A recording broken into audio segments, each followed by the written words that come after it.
बिस्मिल्लाहिर्रहमानिर्रहीम। अस्सलाम वालेकुम डियर स्टूडेंट। हमारे पास क्या है लेक्चर नंबर 3 चैप्टर 5 का। आज हम इम्पल्स पढ़ रहे हैं। अब देखो इम्पल्स को हम आज डिटेल से पढ़ेंगे और सबसे इम्पोर्टेंट टॉपिक है। और आपको आज इम्पल्स की जो रियल दुनिया है ना, इस रियल वर्ल्ड में भी आपको समझ आएगा कि इम्पल्स आपको किधर नजर आ रहा है। तो इम्पल्स को मैं प्रैक्टिकल जो डेली प्रैक्टिकल एप्लीकेशन है इस्तेमाल है वो भी बताऊंगा और साथ में इम्पल्स भी बताऊंगा कि दरअसल में इम्पल्स है क्या। तो सबसे पहले आपने समझना है कि व्हाट इज इम्पल्स। बहुत ही आसान। देखो मैं पहले आपको एक एग्जांपल देता हूं, आपको समझ आएगा। एक क्रिकेट है ना, बैट्समैन बॉलर है, सही है। तो जब बॉलर बॉल फेंकता है तो बैट्समैन क्या है, उस बॉल को हिट करता है, यानी स्पीड से हिट करता है, यानी कितनी जोर से हिट करता है उस बॉल, कितना मतलब उस बल्ले से कितनी फोर्स, ज्यादा फोर्स लगाता है, यानी वो ये कोशिश करता है कि मैं ज्यादा से ज्यादा फोर्स लगाऊं उस बॉल पर। मैं आपसे पूछता हूं ना, जब बॉलर ने बॉल किया तो बैट्समैन क्या है, बैट से मतलब बल्ले से उस बॉल को कितनी ज्यादा फोर्स लगा रहा है, यानी बहुत ज्यादा फोर्स से उस बॉल को हिट कर रहा है। अब देखो जब हम क्या करेंगे, बहुत ही ज्यादा फोर्स लगाएंगे कम टाइम के लिए, बहुत ही ज्यादा फोर्स लगाए कम टाइम के लिए, तो इस फोर्स और जो टाइम इंटरवल है इन दोनों को जब आपस में हम मल्टीप्लाई करेंगे, इन दोनों का जो प्रोडक्ट होगा उसको हम क्या नाम देंगे, इम्पल्स। समझाऊंगा अभी एक दफा।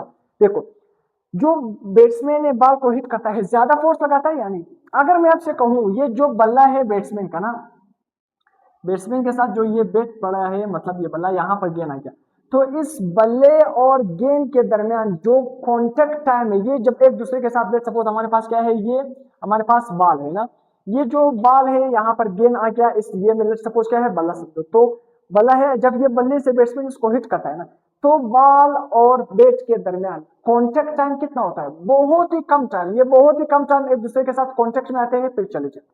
समझ आ गया। यानी देखो बैट्समैन बनने से बॉल को कितना स्पीड से हिट कर रहा है, और कर रहा है बहुत ज्यादा फोर्स लगा रहा था कि वो गेंद ज्यादा से ज्यादा चला जाए, सिक्स हो जाए, आउट ना हो जाए। बॉल और बैट पर, मतलब ये बैट से बॉल पर बहुत ज्यादा फोर्स ज्यादा लगा रहा है, मगर बॉल और बैट के दरमियान वो आपस में कितने टाइम तक कॉन्टेक्ट रहते, बहुत कम टाइम तक बॉल और बैट आपस में कॉन्टेक्ट में होते। तो आसान अल्फाज में जब हम किसी भी ऑब्जेक्ट पर बहुत ज्यादा फोर्स लगाए और वो दो कम टाइम के लिए आपस में कांटेक्ट रहे, इसको हम नाम देते हैं इम्पल्स। आसान अल्फाज में यहां पर देखो कि व्हेन अ बिग फोर्स, बहुत ज्यादा force, act on a very short time, जब हम बहुत ज्यादा फोर्स लगाते हैं बहुत कम टाइम के लिए, इन दोनों की प्रोडक्ट को हम क्या नाम देते हैं, इम्पल्स। समझ आ गया।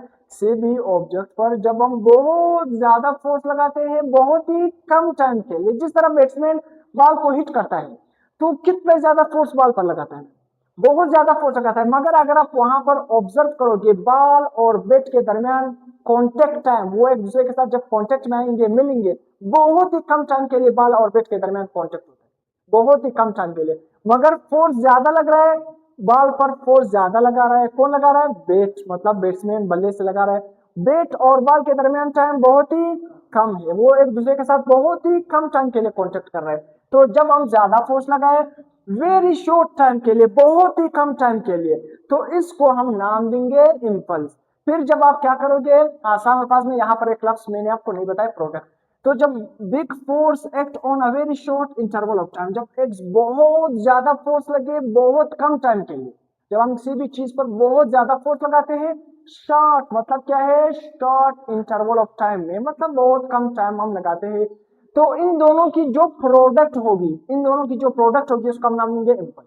प्रोडक्ट का मतलब क्या है, मल्टीप्लाई। देखो इम्पल्स किसके बराबर है, force multiply by time interval. क्या है, टाइम इंटरवल। देखो दोनों को आपस में हम मल्टीप्लाई कर रहे हैं या नहीं।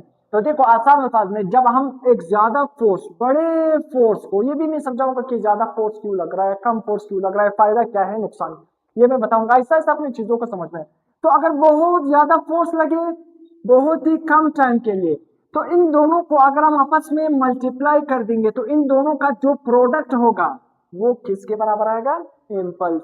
तो व्हाट इज इम्पल्स, जब हम बहुत बड़ा फोर्स, बहुत ज्यादा फोर्स लगाएंगे कम टाइम के लिए, तो इन दोनों को अगर हम आपस में मल्टीप्लाई करेंगे, इन दोनों का जो प्रोडक्ट होगा, जो आंसर आएगा इन दोनों का, उसको हम नाम लेंगे इम्पल्स।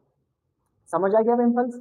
तो इसको हम नाम देंगे इम्पल्स का नाम देंगे। अब यहाँ पर ये जो डेल्टा टी है ये हमारे पास क्या है, इम्पैक्ट और कॉन्टेक्ट टाइम। ये कौन सा है, इम्पैक्ट और कॉन्टेक्ट, दोनों के दरमियान कॉन्टेक्ट कितना आया, बाल और वेट के दरमियान कॉन्टेक्ट कितना आया, इसको हम नाम देते हैं इम्पैक्ट और कॉन्टेक्ट टाइम। तो what is impulse, the product of force and time interval, the product of force and time interval is called impulse. या और अच्छी तरह से डिफाइन करोगे, when a big force act for a short interval of time then the product of these two, इन दोनों का जो मल्टीप्लिकेशन होगा, मल्टीप्लाई करेंगे, जो आंसर आएगा वो किसके बराबर होगा, इम्पल्स। तो सिंपल, जिस तरह बैट्समैन बल्ले से बॉल को हिट करता है तो बहुत ज्यादा फोर्स लगाता है मगर बॉल और बल्ले में बहुत ही कम टाइम होता है, तो इन दोनों को जब आपस में आप मल्टीप्लाई करोगे, इन दोनों का जो प्रोडक्ट होगा उसको हम नाम देंगे इम्पल्स। लेट्स सपोज बैट्समैन ने क्या है 200 न्यूटन का फोर्स लगाया, कितनी टाइम के लिए लगाया, लेट्स सपोज 3 सेकंड के लिए लगाया, कितने सेकंड के लिए, 3 सेकंड के लिए। अब इन दोनों का प्रोडक्ट का मतलब क्या, इन दोनों को आपस में मल्टीप्लाई करेंगे, क्या आंसर आएगा, 3 2 6, 600 न्यूटन सेकंड। ये हमारे पास क्या बना, इम्पल्स। सिंपल। अब ये इम्पल्स किसके बराबर होता है, एक बात आपने याद रखना है, चेंज इन मोमेंटम। जब हम इम्पल्सिव फोर्स किसी भी ऑब्जेक्ट पर लगाते हैं तो वो क्या है, उस ऑब्जेक्ट में या उस बॉडी में मोमेंटम को चेंज करता है। तो सिंपल, इम्पल्स किसके बराबर होता है, चेंज इन मोमेंटम। इम्पल्स हमें ये बताता है कि किसी भी बॉडी में मोमेंटम कितना चेंज हुआ, इनिशियल कितना है, फाइनल कितना है, तो मोमेंटम के चेंज के बारे में हमें बताता है। तो देखो इम्पल्स किसके बराबर है, चेंज इन मोमेंटम। या दूसरे अल्फाज में आप पूछते देखो इम्पल्स को हम किससे जाहिर करते हैं, आई से जाहिर करते हैं, जे से जाहिर करते हैं, जिससे आपने जाहिर करना है कोई मसला नहीं। तो impulse is equal to change in momentum. इसी तरह आप इस तरह भी लिख सकते हो, चेंज इन मोमेंटम का मतलब क्या है, final momentum minus initial momentum. पिछले लेक्चर में मैंने डिटेल से पढ़ाया। तो चेंज इन मोमेंटम का मतलब क्या है, फाइनल माइनस इनिशियल। जिधर भी चेंज, चाहे change in kinetic energy, change in potential energy, जो भी चेंज आ जाए उसका मतलब क्या है, फाइनल को इनिशियल से माइनस करना है। तो चेंज इन मोमेंटम का मतलब क्या है, final momentum minus initial momentum. Momentum का फार्मूला मैंने आपको पढ़ाया था, mv, product of mass and velocity is equal to momentum. तो देखो सिंपल, अगर मैं यहाँ पर मोमेंटम का फार्मूला क्या है, mv, तो यहाँ पर मैं क्या लिखूंगा, mv, और इनिशियल मोमेंटम की जगह भी क्या लिखूंगा, mv। मगर ये फाइनल मोमेंटम है तो मैं v के साथ क्या लिखूंगा, f। मतलब ये इनिशियल मोमेंटम है तो मैं वेलोसिटी के साथ क्या लिखूंगा, i। मास तो सेम रहेगा, जितना पहले मास था बाद में भी वही मास रहेगा। तो आप इसको इस तरह लिखोगे कि impulse is equal to change in momentum, या impulse is equal to pf minus pi, या impulse is equal to mvf minus mvi। कुछ भी फर्क हमारे पास नहीं। अब हमारे बुक में थोड़ा डेरिवेशन गिवन है, इस डेरिवेशन को हम कहते हैं कि किस तरह इम्पल्स चेंज इन मोमेंटम के बराबर है। देखो फोर्स किसके बराबर है, हमने पढ़ा था। देखो इससे पिछले टॉपिक में आपको याद हो कि हमारे पास न्यूटन सेकंड लॉ और हमारे पास जो मोमेंटम है उसके दरमियान क्या रिलेशन है। तो वहां पर मैंने पढ़ा कि फोर्स किसके बराबर है, rate of change of momentum, change in momentum divided by time is equal to force. तो वही formula F is equal to mvf minus mvy divided by mvf minus mvi divided by t। देखो change in momentum की जगह मैं क्या लिखूंगा, कुछ भी लिख सकता हूँ, ये भी लिख सकता हूँ, ये भी लिख सकता हूँ, ये भी लिख सकता हूँ, मगर मैंने अपनी आसानी के लिए क्या लिखा, चेंज इन मोमेंटम की जगह मैंने क्या लिखा, mvf minus mvi divided by delta t। क्योंकि चेंज इन मोमेंटम किसके बराबर है, final momentum minus initial momentum. तो final momentum minus initial momentum divided by delta t। अब देखो फोर्स हमारे पास यहाँ पर, अब आप कहोगे ये किधर से आएगा, वहां पर थोड़ा सा देखो, ये डेल्टा टी यहाँ पर डिवाइड हो रहा है, यहाँ पर आकर क्या हो जाएगा, मल्टीप्लाई, डिवाइड हो रहा है, यहाँ पर आकर क्या हो जाएगा, multiply. F dot delta T मतलब ये दोनों आपस में मल्टीप्लाई हो रहे हैं, is equal to mvf minus mvi। अब देखो F into delta T, force into change in time किसके बराबर है, देखो यहाँ पर simple, force multiply by change in time किसके बराबर, इम्पल्स के बराबर था यानी। तो इसकी जगह मैं इम्पल्स लिख सकता हूँ यानी, तो इसकी जगह मैंने इम्पल्स लिख लिया, is equal to mvf minus mvi। यहाँ पर भी m, यहाँ पर भी m दोनों में क्या रहा है, कॉमन एक चीज है, तो हम कॉमन लेंगे vf माइनस vi। तो इसको हम इस तरह भी लिख सकते हैं, देखो i is equal to mvf minus mvi, वही पुराना वाला। अब यहाँ पर इसकी जगह तो इम्पल्स आ गया, इम्पल्स की जगह मैंने आई लिख लिया। अब देखो मास, यहाँ पर मास दोनों, जितना देखो मोमेंटम चेंज हो सकता है, मास चेंज नहीं होता, जितना पहले मास होगा बाद में भी वही मास होगा।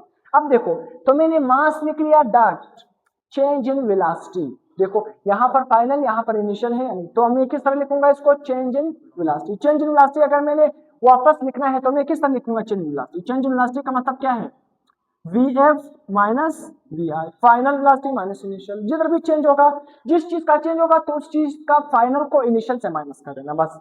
तो यहाँ पर मैंने m लिख लिया, vf माइनस vi की जगह क्या लिखा, delta v, change in velocity. तो मोमेंटम किसके बराबर आ गया, m into change in velocity.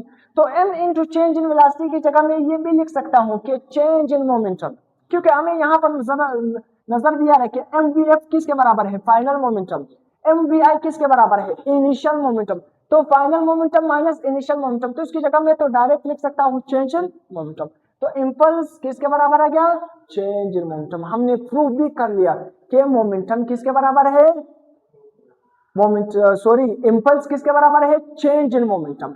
Impulse किसके बराबर है, चेंज इन मोमेंटम के बराबर है। तो यहां तक आपको समझ आएगा। अब हमारे पास क्या है, जो इंपल्स है ये कौन सी क्वांटिटी है, वेक्टर क्वांटिटी है।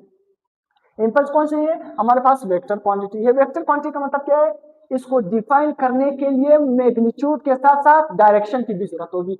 इसका यूनिट क्या है, किलोग्राम मीटर पर सेकेंड या न्यूटन सेकेंड। देखो फार्मूले से आप निकाल सकते हो। फोर्स का यूनिट क्या है, न्यूटन। टाइम का यूनिट क्या है, सेकंड। तो न्यूटन सेकंड हो गया या नहीं, तो न्यूटन की जगह आपने यूनिट पुट कर देना, आपके साथ ड्राइव करोगे तो किलोग्राम मीटर पर सेकंड आएगा। तो अब लिखो न्यूटन सेकंड या किलोग्राम मीटर पर सेकंड, कुछ भी फर्क नहीं है। देखो इसका वही यूनिट आया जो मोमेंटम का यूनिट था, इंपल्स का वही यूनिट है जो मोमेंटम का यूनिट है। तो उसी तरह इंपल्स का और मोमेंटम का डायमेंशन भी सेम होगा, यूनिट भी सेम होगा, क्योंकि इंपल्स किसके बराबर है, चेंज इन मोमेंटम के बराबर है। तो दोनों का यूनिट क्या रहेगा, सेम रहेगा। एमसीक्यू के लिए आपने याद रखना है। अब आते हैं इसके प्रैक्टिकल एप्लीकेशन पर कि इस दुनिया इंपल्स का इस दुनिया में जो प्रैक्टिकल एप्लीकेशन है वो क्या है। Number 1, heavy vehicle with spring suspension. देखो बड़े जो व्हीकल है वो हेवी व्हीकल है, ट्रक के कार, उसमें स्प्रिंग लगे होते हैं। क्या लगे होते हैं, स्प्रिंग लगे होते हैं, शाक लगे होते हैं।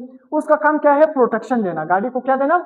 अगर एक बड़ा ट्रक है वो क्या है, बिल्कुल उसके ट्रक के अंदर क्या है, वो लोड है ना, वो क्या है, लोड। तो उसके अंदर जो स्प्रिंग है, जो शाक लगी हुई, जब वो जंप कर जाता है तो उसको शाक लगता है या नहीं, वो शाक ऐसा ऐसा खत्म हो जाता है, वो उसको प्रोटेक्शन देता है। क्या देता है, प्रोटेक्शन। अब किस तरह देता है मैं आपको समझाता हूँ। बस हो गया, जो बड़े बड़े बस हो गए, जो ट्रक हो गए, या बड़े बड़े जो गाड़ियां वगैरह होगी, ऑन अनइवन रोड, अगर अनइवन रोड था, बेकार रोड था, उसमें खड्डे थे, जब उसमें जा रहा होगा तो उसको गाड़ी को क्या होगी, वहां पर डिस्टर्बेंस होगी, यानी उसमें शाक लगे होते हैं, स्प्रिंग लगे होते हैं, सस्पेंशन लगे होते हैं, यानी बड़े बड़े गाड़ियों में। तो उस स्प्रिंग या सस्पेंशन का फायदा कहां पर आएगा, अनइवन रोड पर, जो खराब रोड होगा। देखो spring increase the time of jerk. Spring का काम क्या है, जब भी हम खड्डे पर जाते हैं तो झटका लगता है, यानी वहां पर जो शाक लगा है, जो स्प्रिंग, उस स्प्रिंग का काम क्या है, वो टाइम को इंक्रीज कर देता है। क्या है, ज्यादा टाइम तक। देखो ये झटका जब लग जाता है ना स्प्रिंग का, देखो हम बाइक पर बैठे रहते हैं, गाड़ी में बैठे रहते हैं, जब देखो कोई भी जंप आ जाता है तो झटका लगता है, यानी वो शाक खुद आहिस्ता आहिस्ता इस तरह हम डेम्प्ड ऑसिलेशन के जरिए आहिस्ता आहिस्ता ये जो झटका है, ये जो शाक लगा है, आहिस्ता आहिस्ता क्या हो जाता है, खत्म हो जाता है, हमें महसूस नहीं होता। तो इसी तरह जब हम अनइवन रोड पर जाते हैं, ये जो स्प्रिंग होते हैं ये टाइम को इंक्रीज कर देता है। ये जो हमें क्या है, शॉक लग जाते हैं, खड्डे में जाते हैं, तो वो स्प्रिंग, झटका तो गाड़ी को भी लग जाती है, बस को, मगर वो जो झटका लग जाती है, जो भी लग जाती है गाड़ी को, इसमें जो स्प्रिंग लगा है वो स्प्रिंग टाइम इंटरवल को इंक्रीज कर देता है। टाइम इंटरवल इंक्रीज होने का मतलब क्या है, वो ज्यादा टाइम तक ये जो झटका है वो उसको आहिस्ता आहिस्ता खत्म कर रहा है, एकदम खत्म नहीं करता है, आहिस्ता आहिस्ता, मतलब टाइम इंटरवल को क्या कर देता है, इंक्रीज कर देता है। आहिस्ता आहिस्ता जो स्प्रिंग शॉक लगे होते हैं वो झटका फिर खत्म हो जाता है, तो टाइम इंटरवल को इंक्रीज कर देता है। इस झटके का टाइम इंटरवल को इंक्रीज कर देता है। इसका फायदा क्या है, जब टाइम इंटरवल को इंक्रीज करेगा फोर्स क्या होगा, डिक्रीज होगा। देखो यहाँ पर फोर्स और टाइम इंटरवल का आपस में कौन सा रिलेशन है, इनवर्स रिलेशन है। कौन सा रिलेशन है, इनवर्स। का मतलब क्या है, अगर आप टाइम को बढ़ा दोगे फोर्स क्या हो जाएगा, कम। अगर आप टाइम को कम कर दोगे तो फोर्स क्या हो जाएगा, ज्यादा। हमने क्या करना है, हमने फोर्स को कम करना है, क्योंकि जिस चीज पर ज्यादा फोर्स लगेगी वहां पर डैमेज होगा, नुकसान होगा, वो चीज खराब हो सकती है। तो देखो ये शाफ्ट में जो स्प्रिंग, बड़े बड़े गाड़ियों में जो स्प्रिंग लगे होते हैं, उसका फायदा ये टाइम को बढ़ा देता है। जो जर्क लग जाता है उस गाड़ी को खराब रोड पर, उस जर्क को आहिस्ता आहिस्ता टाइम बढ़ा देता है, मतलब टाइम तो बढ़ा देता है, जल्दी उस जर्क को खत्म नहीं करता है, टाइम के साथ आहिस्ता आहिस्ता वो खत्म होता है। तो टाइम बढ़ा देता है, जब टाइम बढ़ा देता है तो फोर्स क्या हो जाएगा, कम। फोर्स क्या होगा, डिक्रीज होगा, जिसकी वजह से लेस डैमेज होगा, वो गाड़ी में खराबी नहीं होगी, वो गाड़ी को नुकसान नहीं होगा। जब गाड़ी को नुकसान नहीं होगा, साथ में पैसेंजर को भी नुकसान। अगर वो स्प्रिंग, लेट्स सपोज गाड़ी बस जा रही है, अनइवन रोड पर जा रही है, अगर वो खराब रोड था, अगर वो स्प्रिंग जो सस्पेंशन स्प्रिंग लगे होते, जो शाक लगे होते, अगर वो एकदम से उस जर्क को खत्म करे, जम से स्पीड से हम जा रहे हैं, झटका लगा, अगर वो एकदम से खत्म करेंगे तो पैसेंजर भी उठ सकता है, उस बाइक से, गाड़ी से बाहर जा सकता है। तो इसी तरह उस गाड़ी को भी नुकसान हो सकता है। क्योंकि वो जो टाइम इंटरवल है वो कम, अगर टाइम इंटरवल कम तो फोर्स ज्यादा, जब फोर्स ज्यादा तो उधर डैमेज होगी, इंसान को भी डैमेज, गाड़ी को भी डैमेज, जानी मानी दोनों डैमेज। तो हमने जानी मानी दोनों डैमेज को कम करने के लिए क्या करना होगा, फोर्स को कम करना होगा, टाइम को बढ़ाना होगा। जब हम टाइम बढ़ाएंगे तो फोर्स कम होगा। अब आते हैं दूसरा example, cricket player lower hand ball catching. आपने देखा होगा, मैं खुद क्रिकेट देखता भी हूँ, कुछ कुछ खेलता भी हूँ। देखो जब हम कैच पकड़ते हैं ना तो अपने हाथ को आगे नहीं बढ़ाते, कैच पकड़ते हैं तो जब भी गेंद आ रहा होता है तो हम हाथ को पीछे ले जाते।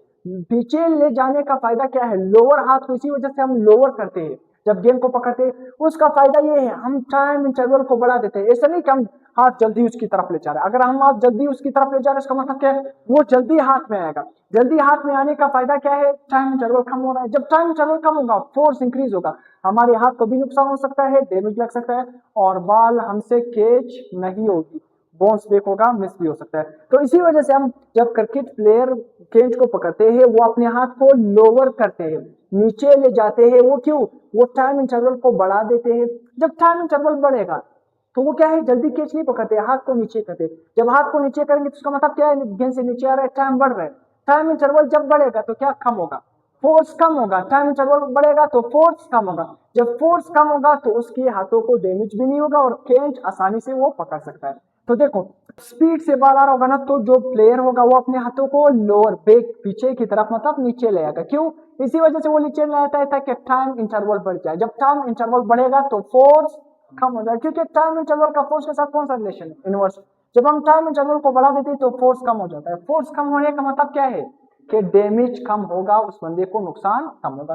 तो इसी वजह से फुल हैंड बैक वो अपने हाथों को पीछे की तरफ ले आते हैं। इंक्रीज कॉन्टेक्ट टाइम, और टाइम क्या हो जाता है, बढ़ जाता है। जब टाइम बढ़ जाता है तो फोर्स क्या हो जाता है, कम। तो फोर्स क्या होगा, कम। Force on hand decrease, force क्या हो जाता है, कम। जब फोर्स कम होगा तो अवॉइड इंजरी, उसको इंजरी नहीं होगी, क्योंकि टाइम इंटरवल और फोर्स में इनवर्स रिलेशन है। इसी वजह से जब कोई भी बैट्समैन कैच को पकड़ता है तो जो कोई भी बॉलर हो, बैट्समैन हो, जब वो कैच को पकड़ता है ना तो वो अपने हाथों को पीछे की तरफ लाता है। पीछे लाने का फायदा यह है कि वो टाइम इंटरवल को बढ़ा देता है। जब टाइम इंटरवल को बढ़ा देता है तो इसमें जो फोर्स है वो कम हो जाती है। फोर्स कम होने का मतलब क्या है, वहां पर नुकसान कम होगा, क्योंकि टाइम इंटरवल और फोर्स में इनवर्स रिलेशन। इनवर्स का मतलब क्या है, टाइम इंटरवल बढ़ जाएगा तो फोर्स कम होगा। लेट सपोज अगर टाइम इंटरवल कम होगा तो फोर्स बढ़ेगा, जब फोर्स बढ़ेगा तो नुकसान होगा, डैमेज होगा। अब हमारे पास क्या है, तमाम को मैं समराइज कर रहा हूं। टाइम इंक्रीज, जिधर भी टाइम इंटरवल बढ़ाओगे आप, टाइम को इंक्रीज करोगे, उसकी वजह से हमारे पास क्या होगा, फोर्स कम होगा। जब फोर्स कम होगा तो वहां पर डैमेज क्या होगी, कम होगी, नुकसान क्या होगा, कम। एरो नीचे क्या शो कर रहा है कि वहां पर डैमेज क्या होगी, कम होगी। ना तो इंसान को डैमेज होगा, ना उस व्हीकल गाड़ी वगैरह को डैमेज होगा। तो यहाँ तक हमारा इंपल्स का टॉपिक एंड हो गया।